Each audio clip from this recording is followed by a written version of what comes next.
नमस्कार। देश दुनिया में एसडीटी प्राइम देख रहे सारे दर्शकों का स्वागत। मैं हाँ शमी डाबरा लेके हाजिर हाँ दोस्तों प्रोग्राम बात मुलाकात। ਅੱਜ ਇਸ ਪ੍ਰੋਗਰਾਮ 'ਚ ਤੁਹਾਡੀ ਮੁਲਾਕਾਤ ਕਰਾਉਣ ਜਾ ਰਹੇ ਹਾਂ ਅਨੰਦਪੁਰ ਸਾਹਿਬ ਦੇ ਹੀ ਮੈਂ ਸਮਝਦਾ ਜਿਨ੍ਹਾਂ ਨੇ ਅਨੰਦਪੁਰ ਸਾਹਿਬ ਦੇ ਨਾਲ ਆਪਣੇ ਦੇਸ਼ ਦੇ ਨਾਲ ਵਿਦੇਸ਼ਾਂ ਦੇ ਵਿੱਚ ਵੀ ਆਪਣੀ ਬੁਲੰਦੀ ਦਾ ਝੰਡਾ ਜਿਹੜਾ ਹੈ ਉਹ ਉੱਚਾ ਕੀਤਾ ਹੈ।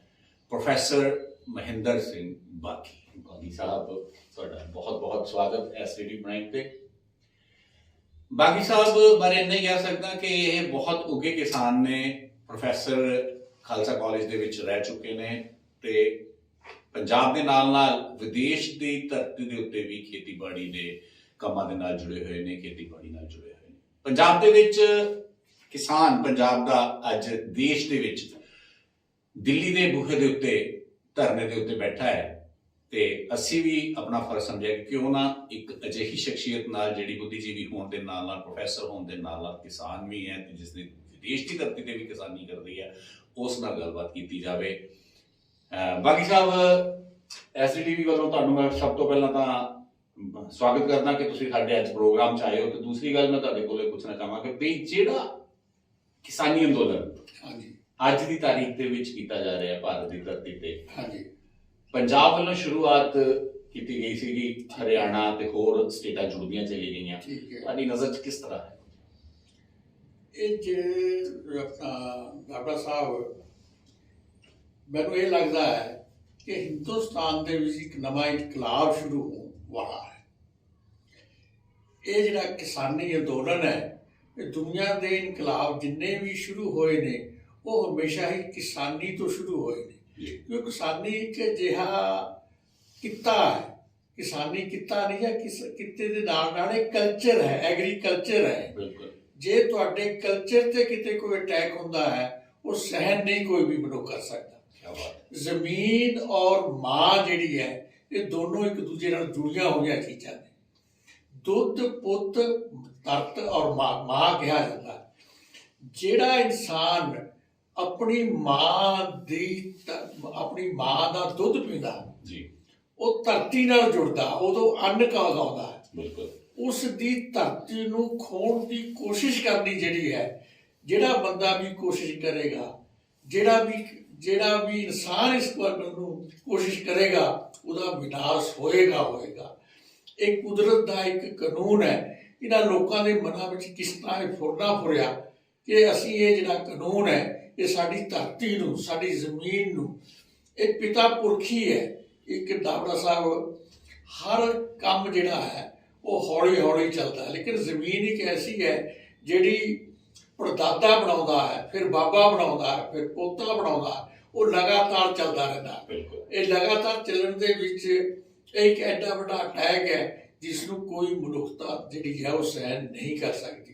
तुहानूं एक मैं गल होर दस्सां कि जिहड़ी हिंदुस्तान दे विच भी नील की खेती तो रेवोल्यूशन जिहड़ा शुरू होया सी, महात्मा गांधी छड्ड के आ गया सी, उस तो ही अंग्रेज़ां नूं बाहर कढिया सी।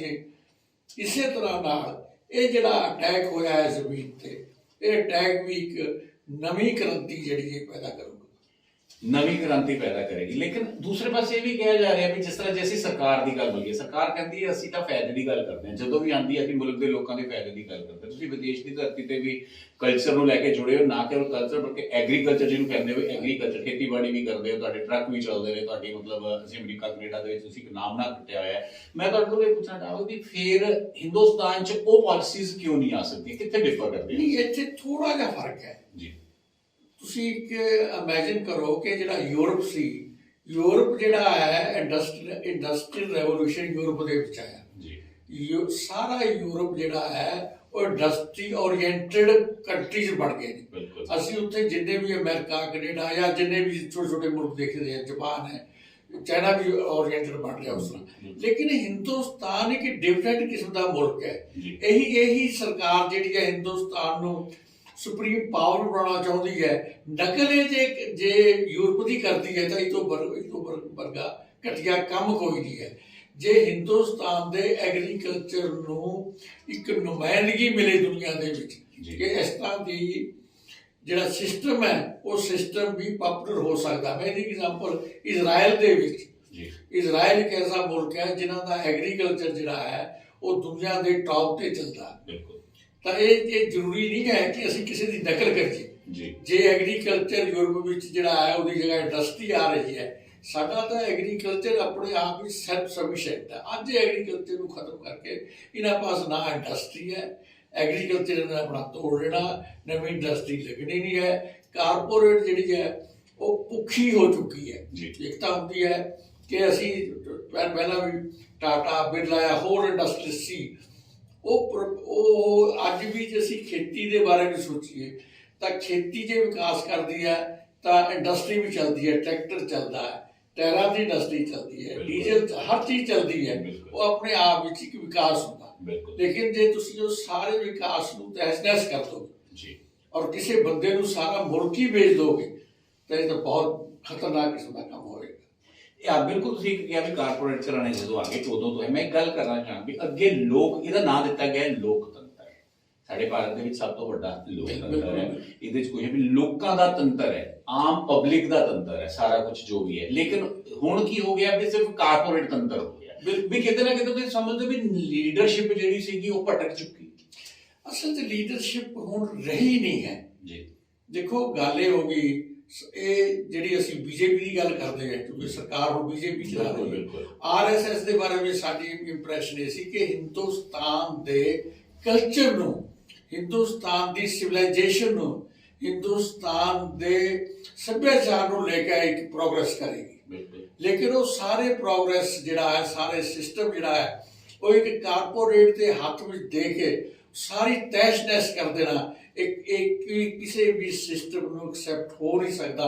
ਹਿੰਦੁਸਤਾਨ ਵਿੱਚ ਬਿਲਕੁਲ ਨਹੀਂ ਹੋ ਸਕਦਾ। ਇਹ ਸਰਕਾਰ ਆਪ ਹੀ ਆਪਣੇ ਜਿਹੜਾ ਇਹਨਾਂ ਦਾ ਜਿਹੜਾ ਈਡੀਐਮ ਸੀ ਦਾ, ਇਹਦਾ ਜਿਹੜਾ ਨੈਰੇਟਿਵ ਸੀ ਉਦੋਂ ਭਟਕ ਚੁੱਕੀ ਹੈ। ਜਿਹੜੇ ਅੱਗੇ ਜਿਹੜੀ ਲੀਡਰੀ ਸੀਗੀ ਉਹ ਸੇਵਾ ਭਾਵਨਾ ਦੇਖੀ ਜਾਂਦੀ ਸੀਗੀ। ਜਦੋਂ ਤੁਹਾਡੀ ਉਮਰ ਹੋਏਗੀ ਤੁਸੀਂ ਦੇਖੀਆਂ, ਤੁਸੀਂ ਤਾਂ ਸਾਰੀਆਂ ਜਿਹੜੀਆਂ ਵੋਟਾਂ ਨੇ, ਸਾਰੀ ਚੋਣਾਂ ਇੱਥੇ ਦੇਖੀਆਂ ਹੋਣਗੀਆਂ। ਅੱਗੇ ਨੇਤਾ ਲਈ ਰਿਸਪੈਕਟ ਇੱਕ ਹੁੰਦੀ ਸੀਗੀ। ਉਹ ਹੁਣ ਜਿਹੜੇ ਹਾਲਾਤ ਬਣੇ ਨੇ, ਉਹ ਨੇਤਾ ਦੀਆਂ ਰਿਸਪੈਕਟਸ ਖਤਮ ਹੋ ਰਹੀਆਂ ਇਹਨਾਂ ਕਾਰਨਾਂ ਕਰਕੇ। ਨੇਤਾ ਜਿਹੜਾ ਹੈ ਇਹ ਸਾਰਾ ਕੁਝ ਇੱਕ ਇਹਨਾਂ ਨੇ ਜਿਹੜਾ ਵੈਲਿਊ ਸਿਸਟਮ ਸੀ, ਲੋਕ ਕੁਰਬਾਨੀਆਂ ਕਰਦੇ ਸੀ। ਕੁਰਬਾਨੀਆਂ ਕਰਨ ਤੋਂ ਬਾਅਦ ਲੋਕ ਉਹਨਾਂ ਦੀ ਕੁਰਬਾਨੀਆਂ ਦੀ ਕਦਰ ਕਰਦੇ ਸੀ। ਲੋਕ ਉਹਨਾਂ ਨੂੰ ਕੁਰਬਾਨੀਆਂ ਦੇ ਕਰਕੇ ਵੋਟ ਪਾਉਂਦੇ ਸੀ। ਹੁਣ ਇਹ ਸਿਸਟਮ ਇੱਕ ਬਿਜ਼ਨਸ ਬਣ ਗਿਆ ਜੀ। ਇਹ ਸਾਰਾ ਸਾਡਾ ਜਿਹੜਾ ਤੰਤਰ ਹੈ, ਇਹ ਆਪਣੇ ਆਪ ਚ ਪੋਲੀਟੀਕਲ ਤੰਤਰ ਵੀ ਇੱਕ ਹਿਲ ਚੁੱਕਿਆ ਹੈ। ਪਰ ਲੱਗਦਾ ਇਹ ਹੈ ਕਿ ਇਹ ਜਿਹੜਾ ਕਿਸਾਨੀ ਅੰਦੋਲਨ ਹੈ, ਜੇ ਅੱਗੇ ਵੱਧਦਾ ਰਿਹਾ ਤਾਂ ਹਿੰਦੁਸਤਾਨ ਦੇ ਵਿੱਚ ਇੱਕ ਨਵੇਂ ਪੋਲੀਟੀਕਲ ਤੰਤਰ ਨੂੰ ਪੈਦਾ ਕਰ ਸਕਦਾ।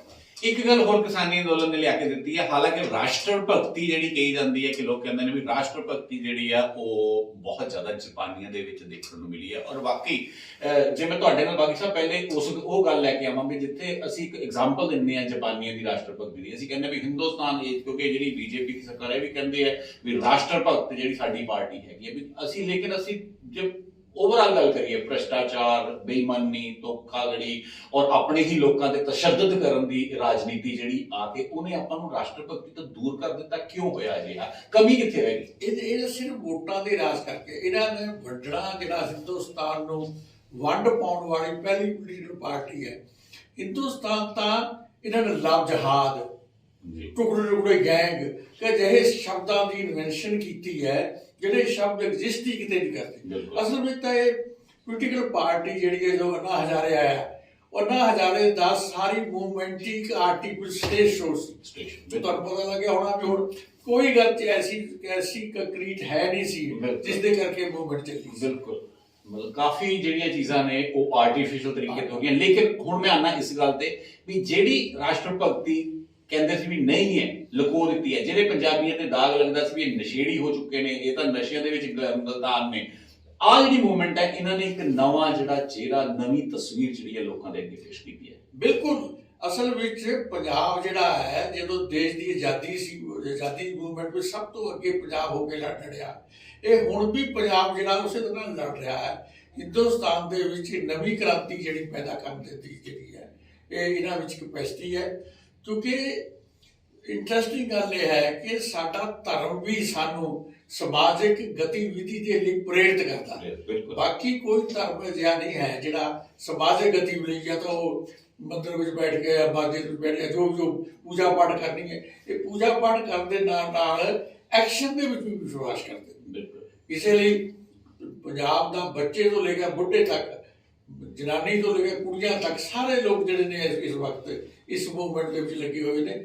ਔਰ ਹਿੰਦੁਸਤਾਨ ਦੇ ਲੋਕ ਵੀ ਮੇਰਾ ਖਿਆਲ ਹੈ ਵੀ ਇਹਨਾਂ ਨਾਲ ਜੁੜ ਰਹੇ, ਰਹੇ ਬਿਲਕੁਲ ਨਾਲ ਜੁੜ ਰਹੇ। ਹੌਲੀ ਹੌਲੀ ਇਹ ਮੁਹਿੰਮ ਜਿਹੜੀ ਹੈ ਇਹ ਬੜੀ ਵੱਡੀ ਜਿਹੜੀ ਹੈ ਐਜੂਕੇਸ਼ਨ ਦਾ ਰੂਪ ਲੈ ਰਹੀ ਹੈ, ਕਿਉਂਕਿ 26 ਜਨਵਰੀ ਇੱਕ ਅਜਿਹੀ ਤਰੀਕ ਦੇ ਦਿੱਤੀ ਹੈ ਜਦੋਂ ਇੱਕ ਟਰੈਕਟਰ ਮਾਰਚ ਜਿਹੜਾ ਖੋਲਿਆ ਗਿਆ। ਲੇਕਿਨ ਦੂਸਰੇ ਪਾਸੇ ਸ਼ੰਕਾ ਇਹ ਵੀ ਜ਼ਾਹਰ ਕਰਦੀ ਹੈ ਵੀ ਲੋਕ ਤਾਂ ਇਹ ਤਾਂ ਕਹਿੰਦੇ ਆ ਵੀ 26 ਜਨਵਰੀ ਨੂੰ ਸਾਡੇ ਤੇ ਇਲਜ਼ਾਮ ਲੱਗਦਾ ਕਦੀ ਸਾਨੂੰ ਖਾਲਿਸਤਾਨੀ ਕਿਹਾ ਜਾ ਰਿਹਾ, ਉੱਥੇ ਮੁਹਿੰਮ 'ਚ ਬੈਠੇ ਲੋਕਾਂ ਨੂੰ ਕਦੀ ਕਿਹਾ ਜਾਂਦਾ ਵੀ ਇਹ ਜਿਹੜੇ ਲੋਕ ਹੈ ਸਾਰੇ ਦੇ ਸਾਰੇ ਜਿਹੜੇ ਨੇ ਉਹ ਉਗਰਵਾਦੀ ਨੇ, ਅੱਤਵਾਦੀ ਨੇ, ਕਈ ਕੁਛ ਮਤਲਬ ਕਿਹਾ ਜਾ ਰਿਹਾ ਉੱਥੇ। ਲੇਕਿਨ ਦੂਸਰਾ ਇਹ ਵੀ ਸ਼ੰਕਾ ਜ਼ਾਹਰ ਕੀਤੀ ਜਾ ਰਹੀ ਹੈ ਵੀ ਉੱਥੇ ਜਿਹੜੀ ਮੁਹਿੰਮ ਹੈ 26 ਜਨਵਰੀ ਨੂੰ ਸਰਕਾਰ ਹੀ ਆਪਣੇ ਕੁਝ ਬੰਦਿਆਂ ਨੂੰ ਐਜਰ ਕਰੇ ਜਿੱਥੇ ਇਹ ਗਲਤ ਪਾਸੇ ਬਚਾ ਸਕਦੀ ਹੈ। ਇਹ ਕਰ ਸਕਦੀ ਹੈ, ਇਹ ਬਿਲਕੁਲ ਸੰਭਵ ਹੈ। ਇਸ ਕਿਸਮ ਦੀਆਂ ਕਿਉਂਕਿ ਛੜਯੰਤਰਕਾਰ ਸਰਕਾਰ ਜਿਹੜੀ ਹੈ ਹੁਣ ਦੀਆਂ ਗੱਲਾਂ ਬਾਤਾਂ ਦਾ ਛੜਯੰਤਰ ਰਚ ਰਹੀ ਹੈ। ਇਹ ਕਿੰਨੀ ਕੁ ਔਖੀ ਗੱਲ ਹੈ ਕਿ ਤੁਸੀਂ ਜੇ ਕਿਸਾਨਾਂ ਨੇ ਬਿੱਲ ਪਾਸ ਕਰੇ, ਤੁਸੀਂ ਰੌਲਾ ਪਾਉਂਦੇ ਹੋ ਬਿਲਕੁਲ, ਤਾਂ ਕਿਸਾਨ ਕਹਿੰਦੇ ਸਾਨੂੰ ਬਿੱਲ ਦੀ ਲੋੜ ਨਹੀਂ ਹੈ ਤਾਂ ਕਿਉਂ ਪਾਸ ਕਰਦੇ ਹੋ। ਦੁਨੀਆ ਵਿੱਚ ਕਦੇ ਅਜਿਹੀ ਐਗਜ਼ਾਮਪਲ ਸੁਣੀ ਹੈ ਕਿ ਤੂੰ ਕਹਿੰਦਾ ਵੀ ਫਰਜ਼ ਕਰੋ ਇੱਕ ਬੰਦਾ ਭੁੱਖਾ, ਉਹ ਤੂੰ ਰੋਟੀ ਖਾ, ਉਹ ਕਹਿੰਦਾ ਮੈਂ ਨਹੀਂ ਖਾਣੀ ਹੈ, ਉਹ ਕਹਿੰਦਾ ਨਹੀਂ ਤੈਨੂੰ ਜ਼ਬਰਦਸਤੀ ਮੈਂ ਖਿਲਾਉਣੀ ਹੈ। ਇਹ ਇਸ ਕਿਸਮ ਦੀ ਆਰਗੂਮੈਂਟ ਦੁਨੀਆ ਵਿੱਚ ਅਜੇ ਤੱਕ ਕਦੇ ਪੇਸ਼ ਹੀ ਨਹੀਂ ਕੀਤੀ ਗਈ ਹੈ ਜਿਹੜੀ ਇਹ ਕਰ ਰਹੇ ਨੇ। ਮੈਂ ਤੁਹਾਡੇ ਕੋਲ ਫਿਰ ਗੱਲ ਪੁੱਛਾਂ ਵੀ ਹਿੰਦੁਸਤਾਨ ਦੀ ਇਸ ਮੂਵਮੈਂਟ ਦੇ ਨਾਲ, ਕਿਸਾਨਾਂ ਦੀ ਇਸ ਮੂਵਮੈਂਟ ਦੇ ਨਾਲ, ਹਿੰਦੁਸਤਾਨ ਦੀ ਕਿਸਾਨਾਂ ਦੀ ਇਸ ਮੂਵਮੈਂਟ ਦੇ ਨਾਲ ਜਿੱਥੇ ਕਿਸਾਨੀ ਦਾ ਕੱਦ ਹੋਰ ਉੱਚਾ ਹੋਇਆ, ਜਿਹੜੇ ਲੋਕ ਕਿਸਾਨਾਂ ਦੇ ਬੱਚਿਆਂ ਨੂੰ, ਕਿਸਾਨਾਂ ਨੂੰ ਮਿੱਟੀ ਦੇ ਵਿੱਚ ਹੀ ਸਮਝਦੇ ਸੀ ਵੀ ਰੁਲੇ ਹੋਏ ਬੰਦੇ ਹੈ, ਉਹ ਹੁਣ ਸਮਝਣ ਲੱਗ ਪਏ ਨਹੀਂ ਕਿਸਾਨੀ, ਕਿਉਂਕਿ ਕਦੀ ਕਿਹਾ ਜਾਂਦਾ ਸੀ ਉੱਤਮ ਖੇਤੀ, ਮੱਧਮ ਵਪਾਰ, ਨੀਚ ਨੌਕਰੀ, ਪਰ ਲੇਕਿਨ ਪਿੱਛੇ ਜੇ ਆ ਗਿਆ ਸੀਗਾ ਵੀ ਉੱਤਮ ਨੌਕਰੀ, ਮੱਧਮ ਵਪਾਰ, ਨੀਚ ਕਿਸਾਨੀ। ਲੇਕਿਨ ਉਸ ਚੀਜ਼ ਨੂੰ ਦੁਬਾਰਾ ਆਪਣੀ ਕਹਾਵਤ ਦੇ ਉੱਤੇ ਲੈ ਕੇ ਆਏ ਨੇ ਕਿਸਾਨ। ਮੈਂ ਇਹ ਪੁੱਛਣਾ ਚਾਹਾਂਗਾ ਦੂਸਰੇ ਪਾਸੇ ਸਰਕਾਰ ਦੀ ਭੂਮਿਕਾ। ਤੁਸੀਂ ਤਾਂ ਵਿਦੇਸ਼ਾਂ ਦੇ ਵਿੱਚ ਵੀ ਰਹਿੰਦੇ ਰਹੇ ਹੋ, ਜਾਂਦੇ ਹੋ, ਉੱਥੇ ਰਹਿੰਦੇ ਹੋ, ਤੁਹਾਡੇ ਬੱਚੇ ਅੱਜ ਵੀ ਉੱਥੇ ਰਹਿੰਦੇ ਨੇ, ਕਿਹੋ ਜਿਹੀ ਨਜ਼ਰ ਦੇ ਨਾਲ ਅੱਜ ਭਾਰਤ ਦੀ ਇਸ ਰਾਜਨੀਤਿਕ ਤਸਵੀਰ ਨੂੰ ਦੇਖਿਆ ਜਾਂਦਾ? ਹਿੰਦੁਸਤਾਨ ਦੀ ਇਸ ਰਾਜਨੀਤੀ ਨੂੰ ਬੜੇ ਹੀ ਬਦਨਾਮ ਹੋ ਚੁੱਕਿਆ ਹੈ ਹਿੰਦੁਸਤਾਨ। ਤੁਸੀਂ ਦੇਖੋ, ਇਹ ਮੰਨਣ ਚਾਹੇ ਨਾ ਮੰਨਣ, ਪਹਿਲੀ ਵਾਰੀ ਹਿੰਦੁਸਤਾਨ ਦੇ ਇਤਿਹਾਸ ਵਿੱਚ ਹੋਇਆ ਹੈ ਕਿ ਇੱਕ VIP ਪ੍ਰਾਈਮ ਮਿਨਿਸਟਰ ਜਿਹੜਾ ਹੈ, ਇੰਗਲੈਂਡ ਦਾ ਪ੍ਰਾਈਮ ਮਿਨਿਸਟਰ ਜਵਾਬ ਦਿੰਦਾ ਕਿ ਮੈਂ 26 ਜਨਵਰੀ ਨੂੰ ਨਹੀਂ ਆ ਸਕਦਾ। ਇਸ ਤੋਂ ਵੱਡੀ ਹੋਰ ਗੱਲ ਕੀ ਹੋ ਸਕਦੀ ਹੈ? 100 MP ਜਿਹੜੇ ਨੇ ਇੰਗਲੈਂਡ ਦੇ, ਉਹ ਕਹਿ ਰਹੇ ਨੇ ਕਿ ਜਿਹੜਾ ਹੈ ਆਪਣੇ ਪ੍ਰਾਈਮ ਮਿਨਿਸਟਰ ਨੂੰ ਕਹਿੰਦੇ ਨੇ ਕਿ ਤੁਸੀਂ ਉਹਨਾਂ ਨੂੰ ਕਹੋ, ਹਿੰਦੁਸਤਾਨ ਦੇ ਪ੍ਰਾਈਮ ਮਿਨਿਸਟਰ ਨੂੰ, ਕਿ ਇਸ ਤਰ੍ਹਾਂ ਕਿਸਾਨਾਂ ਨਾਲ ਧੱਕਾ ਨਾ ਹੋਏ। ਕੋਈ ਮੁਲਕ ਹਿੰਦੁਸਤਾਨ ਤੋਂ ਬਿਨਾਂ ਕੋਈ ਮੁਲਕ ਅਜਿਹਾ ਨਹੀਂ ਹੈ ਜਿਹੜਾ, ਖਾਸ ਤੌਰ ਤੇ ਅਸੀਂ ਜਿਹਨੂੰ ਮੁਲਕ ਕਹਿੰਦੇ ਹਾਂ ਵੀ ਵੈਸਟ ਦੇ ਜਿਹੜਾ ਹੈ, ਜਿਹੜਾ ਕਿਸਾਨਾਂ ਦੇ ਹੱਕ ਵਿੱਚ ਨਾ ਹੋ। ਬਿਲਕੁਲ ਤੁਸੀਂ ਕਿਹਾ ਵੀ ਬ੍ਰਿਟਨ ਦੇ ਹੀ ਨਹੀਂ ਬਲਕਿ ਅੱਜ ਦੀ ਤਾਰੀਖ ਤੱਕ ਕੋਈ ਵੀ ਵਿਦੇਸ਼ੀ ਜਿਹੜਾ ਪ੍ਰਧਾਨ ਮੰਤਰੀ ਜਾਂ ਵਿਦੇਸ਼ੀ ਰਾਸ਼ਟਰਪਤੀ ਹਿੰਦੁਸਤਾਨ ਦੇ ਵਿੱਚ ਮੁੱਖ ਮਹਿਮਾਨ ਬਣਨ ਨੂੰ 26 ਜਨਵਰੀ ਨੂੰ ਯਾਦ ਨਹੀਂ ਹੋ ਰਿਹਾ, ਔਰ ਇਹ ਕਿਸਾਨਾਂ ਕਰਕੇ, ਕਿਸਾਨਾਂ ਦੇ ਨਾਲ ਜਿਹੜਾ ਉਹ ਸਮਝਦੇ ਆ ਲੋਕ ਵੀ ਉੱਥੇ ਕਿਸਾਨਾਂ ਨਾਲ ਜ਼ਬਰਦਸਤੀ ਹੋ ਰਹੀ ਹੈ, ਜਿਸ ਤਰ੍ਹਾਂ ਤੁਸੀਂ ਕਹਿ ਰਹੇ ਹੋ। ਔਰ ਵਾਕਈ ਅਸੀਂ ਅਮਰੀਕਾ, ਕੈਨੇਡਾ ਹੀ ਨਹੀਂ, ਅਸੀਂ ਛੋਟੇ ਛੋਟੇ ਮੁਲਕਾਂ ਦੇ ਵਿੱਚ ਦੇ ਰਹੇ, ਜਿੱਥੇ ਜਿੱਥੇ ਪੰਜਾਬੀ ਬੈਠੇ ਨੇ ਉੱਥੇ ਬਕਾਇਦਾ ਪ੍ਰੋਟੈਸਟ ਕੀਤੇ ਜਾ ਰਹੇ ਨੇ ਔਰ ਕਿਸਾਨੀ ਦੇ ਹੱਕਾਂ ਦੇ ਲਈ ਉੱਥੇ ਬਹੁਤ ਕੁਝ ਕੀਤਾ ਜਾ ਰਿਹਾ ਹੈ। ਲੇਕਿਨ ਕਿਸਾਨ ਇੱਕ ਪਾਸੇ ਸਰਕਾਰ ਅੜ ਚੁੱਕੀ ਹੈ ਬਾਗੀ ਸਾਹਿਬ ਵੀ ਮੈਂ ਤਾਂ ਇਹ ਅਸੀਂ ਤਾਂ ਵਾਪਸ ਲੈ ਲੈਣੀ ਹੈ, ਦੂਜੇ ਪਾਸੇ ਜਿਹੜੀ ਕਿਸਾਨ ਹੈ ਇਹ ਉੱਥੇ ਅੜੇ ਹੋਏ ਨੇ ਯੈਸ ਨਾ ਨੋ ਨੂੰ, ਇਹ ਅਸੀਂ ਵਾਪਸ ਕਰਾ ਕੇ ਆਉਣਾ। ਫਿਰ ਇਸ ਦਾ ਕਿਸ ਤਰ੍ਹਾਂ ਰਿਜ਼ਲਟ ਨਿਕਲੇਗਾ? ਦੇਖੋ, ਗੱਲ ਇਹ ਹੈ, ਰਿਜ਼ਲਟ ਤਾਂ ਇਹ ਸਰਕਾਰ ਦਾ ਵਿਗੜਦਾ ਕੁਝ ਨਹੀਂ ਹੈ ਜੇ ਸਰਕਾਰ ਵਾਪਸ ਬਿੱਲ ਲੈ ਲੈਂਦੀ ਹੈ। ਬਿਲਕੁਲ ਲੈ ਲੈਂਦੀ ਹੈ। ਜੇ ਬਿੱਲ ਵਾਪਸ ਨਹੀਂ ਹੁੰਦਾ ਤਾਂ ਕਿਸਾਨਾਂ ਦਾ ਬਚਦਾ ਕੁਝ ਨਹੀਂ ਹੈ, ਕਿਸਾਨੀ ਦਾ ਕੁਝ ਵੀ ਨਹੀਂ ਬਚਦਾ। ਤੁਸੀਂ ਦਾਬੜਾ ਸਾਹਿਬ ਇਮੈਜਿਨ ਕਰੋ ਵੀ ਅਸੀਂ ਸਟੂਡੀਓ 'ਚ ਬੈਠੇ, ਤੁਸੀਂ ਸਟੂਡੀਓ ਦੇ ਮਾਲਕ ਹੋ, ਕੱਲ ਨੂੰ ਸਟੂਡੀਓ ਦੇ ਵਿੱਚ ਕੋਈ ਬੰਦਾ ਉਲਟਾ ਆਣ ਕੇ ਕਹੇ ਕਿ ਤੁਹਾਡੇ ਹੁਕਮ ਦੇ ਨਾਲ ਤੁਸੀਂ ਸਟੂਡੀਓ ਚਲਾਉਣਾ, ਤੁਸੀਂ ਸਹਿਮਤ ਹੋਵੋਗੇ? ਬਿਲਕੁਲ। ਤਾਂ ਇਹ ਜੇ ਅੱਜ ਜਿਸ ਢੰਗ ਦੇ ਨਾਲ ਇਹਨਾਂ ਨੇ ਕਾਨੂੰਨ ਬਣਾਏ ਨੇ, ਜੇ ਉਹ ਢੰਗ 20 ਸਾਲਾਂ ਦੇ ਵਿੱਚ ਸਾਰਾ ਹਿੰਦੁਸਤਾਨ ਕਿਸਾਨ ਸਾਰਾ ਜਿਹੜਾ ਉਹ ਮਜ਼ਦੂਰ ਬਣ ਜਾਏਗਾ। ਜੀ ਬਿਲਕੁਲ। ਤਾਂ ਇਸ ਗੱਲ ਦੇ ਲਈ ਆਪਣੀ ਹੀ ਜ਼ਮੀਨ ਤੇ ਆਪੇ ਹੀ ਮਜ਼ਦੂਰੀ ਕਰੇਗਾ।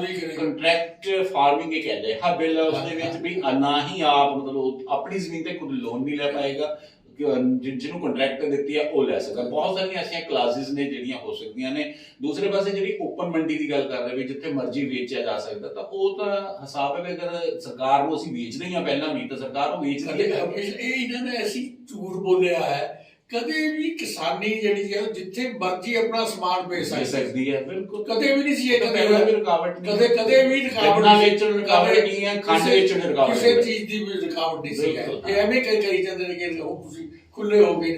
ਹੁਣ ਕਿਹੜਾ ਕਿਸਾਨ ਹੈ ਜਿਹੜਾ 100 ਕੁਆਂਟਲ ਖੰਡ ਆਪਣਾ ਵੇਚ ਲੈ ਕੇ ਬੰਬੇ ਚਲੇ ਜਾਏਗਾ? ਨਹੀਂ, ਵੈਸੇ ਵੀ 100 ਇੱਕ ਸਭ ਤੋਂ ਵੱਡੀ ਗੱਲ ਹੈ। 100 ਕੁਇੰਟਲ ਕਣਕ ਚਲੋ ਬੰਬੇ ਨਹੀਂ ਲੈ ਕੇ ਜਾਂਦਾ, ਉਹਦਾ ਸਰਕਾਰੀ ਰੇਟ ਅਗਰ 1900 ਰੁਪਏ ਰੱਖ ਦਿੱਤਾ MSP, ਤਾਂ ਕਿਹੜਾ ਕਿਸਾਨ ਹੈ ਜਿਹੜਾ ਬਾਹਰ ਦਾ, ਜਿਹੜਾ ਕਿਹੜਾ ਕਾਰਪੋਰੇਟ ਹੈ ਜਿਹੜਾ 3000 ਰੁਪਏ ਚੱਕ ਕੇ ਲੈ ਜਾਏਗਾ? ਕੋਈ ਨਹੀਂ। ਜਦੋਂ ਉਹਨੂੰ ਆਪਣੀ ਸਟੇਟ ਦੇ ਵਿੱਚ ਹੀ 1900 2000 ਮਿਲ ਜਾਏਗੀ, ਤਾਂ ਕਿਉਂ ਪੰਜਾਬ ਚੋਂ 3000 ਲਏਗਾ? ਵੀ ਲਓ ਜੀ, ਮਹਿੰਗੀ ਜਿੱਥੇ ਚੀਜ਼ ਮਿਲੇਗੀ ਉਹ ਲੈ ਲਏਗਾ। ਜਿੱਥੇ ਇਹ ਚੀਜ਼ਾਂ ਮਤਲਬ ਗਲਤ ਜਿਹੜੀਆਂ ਉਹ ਪ੍ਰੈਜ਼ੈਂਟ ਕੀਤੀਆਂ ਗਈਆਂ ਸਰਕਾਰ। ਕਿਸਾਨਾਂ ਤੋਂ ਵੱਧ ਵੀ ਨੁਕਸਾਨ ਜਿਹੜਾ ਕੰਜ਼ੂਮਰ ਹੈ ਉਹਦਾ ਹੋਏਗਾ। ਦੇਖੋ, ਤੁਸੀਂ ਜਿੰਨੀ ਮਰਜ਼ੀ ਬੰਦਾ ਜਿਹੜਾ ਉਹ ਸਟੋਰ ਕਰ ਸਕਦਾ, ਫਿਰ ਉਹ ਜਿੰਨੀ ਮਰਜ਼ੀ ਕੀਮਤ ਤੇ ਅੱਗੇ ਵੇਚ ਸਕਦਾ। ਕੀ ਇਹ ਜਿਹਾ ਕਾਨੂੰਨ ਕਦੇ ਦੁਨੀਆ ਵਿੱਚ ਬਣਿਆ ਹੈ? ਅੰਗਰੇਜ਼ਾਂ ਦੇ ਟਾਈਮ ਵਿੱਚ ਜਾਂ ਕਿਸੇ ਟਾਈਮ ਵਿੱਚ ਵੀ, ਕਿ ਜਿੱਥੇ ਸਾਰੇ ਇਨਸਾਨੀਅਤ ਖਤਮ, ਦੋ ਬੰਦਿਆਂ ਦੇ ਲਈ ਰਾਨੀ ਦੇ ਲਈ ਤੁਸੀਂ ਜੋ ਆਮਦਨ ਉਹਨੂੰ ਹੋਣੀ ਹੈ, ਜੋ ਪੈਸਾ ਵੱਟੇਗਾ, ਜੋ ਸਾਰੇ ਬੰਦਿਆਂ ਨੂੰ ਤੁਸੀਂ ਭੁੱਖੇ ਮਾਰ ਦਿਓ, ਇਸ ਕਿਸਮ ਦਾ ਜਿਹੜਾ ਬਿੱਲ ਹੈ ਨਹੀਂ ਹੋ ਸਕਦਾ। ਬਿਲਕੁਲ 3 ਰੁਪਏ ਦੀ ਪਲੇਟਫਾਰਮ ਟਿਕਟ ਜਦੋਂ ਅਡਾਨੀ ਨੂੰ ਪੂਨੇ ਦਾ ਰੇਲਵੇ ਸਟੇਸ਼ਨ ਦੇ ਦਿੱਤਾ, ਤਾਂ ਉਹ 50 ਰੁਪਏ ਦੀ ਅਗਰ ਹੋ ਸਕਦੀ ਹੈ, ਤਾਂ ਬਾਕੀ ਚੀਜ਼ਾਂ 'ਚ ਮਹਿੰਗਾਈ ਆਪਣੇ ਆਪ ਹੀ ਦੇਖਣ ਨੂੰ ਮਿਲ ਸਕਦੀ ਹੈ। ਇਸ ਦੇ ਵਿੱਚ ਕੋਈ ਸ਼ੱਕ ਨਹੀਂ। ਲੇਕਿਨ ਅਖੀਰ ਦੇ ਵਿੱਚ ਮੈਂ ਤੁਹਾਡੇ ਕੋਲੋਂ ਬਖਸ਼ ਵੀ ਪੁੱਛਣਾ ਚਾਹਾਂਗਾ ਵੀ ਬਹੁਤ ਸਾਰਾ ਇਲਜ਼ਾਮ ਲੱਗ ਰਿਹਾ ਵੀ ਜੋ ਵਿਦੇਸ਼ੀ ਜਿਹੜੇ ਫੰਡਿੰਗ ਕਰ ਰਹੇ ਆ ਇਹਨਾਂ ਜਿੰਨੀ ਵੀ ਮੁਹਿੰਮ ਚੱਲ ਰਹੀ ਹੈ, ਕੀ ਕਹਿਣਾ ਚਾਹੋਗੇ? ਇਹ ਕਮਾਲ ਦੀ ਗੱਲ ਹੈ ਕਿ ਅਸੀਂ ਲੋਕ ਜਿਹੜੇ ਪੰਜਾਬ ਦੇ ਲੋਕ ਬਾਹਰ ਗਏ ਨੇ, ਉਹ ਆਪਣੀਆਂ ਜ਼ਮੀਨਾਂ ਵੇਚ ਕੇ ਬਾਹਰ ਗਏ ਨੇ। ਲੋਕਾਂ ਨੂੰ ਇਸ ਗੱਲ ਦਾ ਪਤਾ ਨਹੀਂ ਹੈ। ਉਹਨਾਂ ਨੇ ਉਹ ਜ਼ਮੀਨਾਂ ਖਰੀਦਣ ਦੇ ਲਈ ਉਹ ਆਪਣੇ ਪੈਸੇ ਜੋੜਦੇ ਨੇ। ਉਹਨਾਂ ਦੀਆਂ 3-3 4-4 ਪੁਸ਼ਤਾਂ ਇਹ ਬੈਠੀਆਂ ਹੋਈਆਂ ਨੇ। ਇੱਕ ਇੰਟਰਸਟਿੰਗ ਗੱਲ ਇਹ ਹੈ ਕਿ ਪਿੰਡ ਜਿਹੜਾ ਬੰਦਾ ਉੱਥੇ ਬੈਠਾ ਹੋਇਆ ਹੈ, ਉਹ ਹਮੇਸ਼ਾ ਆਪਣੇ ਪਿੰਡ ਦੀ ਗੱਲ ਕਰਦਾ। ਉਹ ਪੈਸਾ ਗਿਆ, ਉਹ ਹਰ ਚੀਜ਼ ਜਿਹੜਾ ਹੈ ਉਹ ਆਪਣੇ ਮਾਂ-ਬਾਪ ਨੂੰ ਭੇਜਦਾ, ਆਪਣੇ ਦੋਸਤਾਂ ਨੂੰ ਭੇਜਦਾ, ਉਹ ਕੰਟਰੀਬਿਊਟ ਕਰਦਾ ਹੈ। ਉਹਦਾ ਤਾਂ ਮਨ ਖੌੜ ਰਿਹਾ। ਸਾਡੇ ਨਾਲੋਂ, ਪੰਜਾਬੀਆਂ ਨਾਲੋਂ, ਜਿਹੜੇ ਪੰਜਾਬ ਦੇ ਪੰਜਾਬੀ ਹੈ, ਜਿਹੜੇ ਬਾਹਰ ਪੰਜਾਬੀ ਬੈਠੇ ਨੇ, ਉਹਨਾਂ ਦਾ ਮਨ ਕਿਤੇ ਜ਼ਿਆਦਾ ਖੌੜ ਰਿਹਾ। ਫੰਡਿੰਗ ਨਹੀਂ ਹੋ ਰਹੀ। ਫੰਡਿੰਗ ਕਿਉਂ ਨਹੀਂ ਹੈ? ਉਹ ਤਾਂ ਉੱਥੇ ਵੇਚ ਕੇ ਸਮਾਨ ਉਹ ਕਹਿੰਦੇ ਨੇ ਵੀ ਕਿਤੇ ਸਾਡੀ ਪੰਜਾਬ ਦੀ ਜ਼ਮੀਨ ਨਾ ਵਿਕ ਜਾਏ, ਪੰਜਾਬ ਦੀ ਜ਼ਮੀਨ ਤੋਂ ਅਸੀਂ ਬੇਦਖਲ ਨਾ ਹੋਈਏ। ਬਿਲਕੁਲ ਵੀ ਉਹ ਇੱਥੇ ਦੇ ਲਈ ਧਿਆਨ ਦੇ ਵਿੱਚ ਨੇ, ਨਾ ਕਿ ਇਹਨਾਂ ਨੂੰ ਫੰਡਿੰਗ ਕਰ ਰਹੇ ਨੇ। ਲਓ ਜੀ ਤੁਸੀਂ ਇਹ ਕਰੋ, ਅਜਿਹਾ ਕੁਝ ਨਹੀਂ ਹੈ। ਬਿਲਕੁਲ ਉਹਨਾਂ ਨੇ ਕੀ ਲੈਣਾ। ਹੁਣ ਅਖੀਰ ਦੇ ਵਿੱਚ ਮੈਂ ਪੁੱਛਾਂਗਾ ਕੀ ਕਹਿਣਾ ਚਾਹੋਗੇ ਤੁਸੀਂ ਸਭੀ ਹਾਲਾਤ ਕਿਸ ਤਰ੍ਹਾਂ ਨਜਿੱਠੇ ਜਾਣ, ਕਿਸ ਤਰ੍ਹਾਂ ਸਹੀ ਤਰੀਕੇ ਨਾਲ ਲੀਕ ਤੇ ਆ? ਦੇਖੋ, ਹਿੰਦੁਸਤਾਨ ਦਾ ਪ੍ਰਾਈਮ ਮਿਨਿਸਟਰ ਇੰਨਾ ਡਰਾਮੇਬਾਜ਼ ਹੈ ਕਿ ਬਹੁਤ ਆਸਾਨ ਹੈ ਉਹਦੇ ਲਈ। ਇੰਨਾ ਆਸਾਨ ਕੰਮ ਹੈ। ਉਹਨਾਂ ਇੱਕ ਦਿਨ ਵਿੱਚ ਕਹਿਣਾ, बहनों और भाइयों, अगर आप इस बिल से खुश नहीं हो तो मैं किसान भाइयों के लिए ये कुर्बानी करता हूं कि मैं वापस लेता। गल खत्म हो जाती है। 3 शब्द चाहिए ने प्राइम मिनिस्टर के, 3 शब्दों में ही हल होगी। किसानों ने मोदी साहब जिंदाबाद, हरी साहब ने जिंदाबाद, गल करता कुछ भी नहीं है। ਗੱਲ ਬੜੀ ਛੋਟੀ ਹੈ, ਲੇਕਿਨ ਅੜੀਅਲ ਰਵੱਈਏ ਨੇ ਪ੍ਰਧਾਨ ਮੰਤਰੀ ਨੇ ਇਸ ਗੱਲ ਨੂੰ ਬਹੁਤ ਵੱਡੀ ਬਣਾ ਦਿੱਤਾ ਹੈ। ਹੱਲੇ ਵੀ ਮੌਕਾ ਹੈ ਕਿ ਅਗਰ ਭਾਰਤ ਦੇ ਵਿੱਚ, ਖਾਸ ਕਰ ਪੰਜਾਬ ਦੇ ਵਿੱਚ, ਭਾਰਤੀ ਜਨਤਾ ਪਾਰਟੀ ਆਪਣੀ ਹੈਸੀਅਤ, ਆਪਣੀ ਅਹਿਮੀਅਤ, ਆਪਣਾ ਵਜੂਦ ਜ਼ਿੰਦਾ ਰੱਖਣਾ ਚਾਹੁੰਦੀ ਹੈ, ਤਾਂ ਮੇਰੇ ਹਿਸਾਬ ਦੇ ਨਾਲ ਜਾਂ ਸਾਡੇ ਮੁੱਖ ਜਿਹੜੇ ਅੱਜ ਮਹਿਮਾਨ ਆਏ ਹੋਏ ਨੇ ਬਤੌਰ ਮਹਿਮਾਨ ਸਾਡੇ ਦਰਮਿਆਨ ਨੇ, ਬਾਗੀ ਸਾਹਿਬ, ਉਹਨਾਂ ਦੇ ਅਨੁਸਾਰ ਇਹ ਬਿੱਲ ਜਿੰਨੀ ਜਲਦੀ ਹੋ ਸਕੇ ਉਹ ਭਾਰਤੀ ਜਨਤਾ ਪਾਰਟੀ ਤੇ ਭਾਰਤੀ ਜਨਤਾ ਪਾਰਟੀ ਦੇ ਸਰਕਾਰ ਦੇ ਪ੍ਰਧਾਨ ਮੰਤਰੀ ਨਰਿੰਦਰ ਮੋਦੀ ਜੀ ਨੂੰ ਵਾਪਸ ਲੈ ਲੈਣੇ ਚਾਹੀਦੇ ਨੇ। ਇਸ ਦੇ ਨਾਲ ਦੇਸ਼ ਦਾ ਭਲਾ ਹੈ, ਕਿਸਾਨਾਂ ਦਾ ਭਲਾ ਹੈ ਤੇ ਸਾਰੀ ਜਿੰਨੇ ਵੀ ਹਿੰਦੁਸਤਾਨ ਦੀ ਪਬਲਿਕ ਹੈ ਉਹਨਾਂ ਸਾਰਿਆਂ ਦਾ ਭਲਾ ਹੈ। ਬਾਗੀ ਸਾਹਿਬ ਤੁਹਾਡਾ ਬਹੁਤ ਬਹੁਤ ਧੰਨਵਾਦ। ਦੋਸਤੋ ਤੁਹਾਡਾ ਵੀ ਕਰਦੇ ਹੋਏ ਧੰਨਵਾਦ ਹੁਣ ਲੈਂਦੇ ਆ ਆਗਿਆ। ਪਰ ਅਖੀਰ ਦੇ ਵਿੱਚ ਬੇਨਤੀ ਉਹੀ ਹੈ ਕਿ ਜਿਨ੍ਹਾਂ ਨੇ ਹਜੇ ਤੱਕ SDTV ਪ੍ਰਾਈਮ ਨੂੰ ਸਬਸਕ੍ਰਾਈਬ ਨਹੀਂ ਕੀਤਾ, ਉਹ ਸਾਡੇ ਚੈਨਲ SDTV ਨੂੰ ਸਬਸਕ੍ਰਾਈਬ ਜ਼ਰੂਰ ਕਰਨਾ। ਸਬਸਕ੍ਰਾਈਬ ਕਰਨ ਤੋਂ ਬਾਅਦ ਬੈਲ ਆਈਕਨ ਨੂੰ ਜ਼ਰੂਰ ਦਬਾ ਦੇਣਾ, ਸਾਡੇ ਪ੍ਰੋਗਰਾਮ ਤੁਹਾਡੇ ਤੱਕ ਪੁੱਜਦੇ ਰਹਿਣ। ਤੇ ਹੁਣ ਦਿਓ ਆਗਿਆ। ਨਮਸਕਾਰ।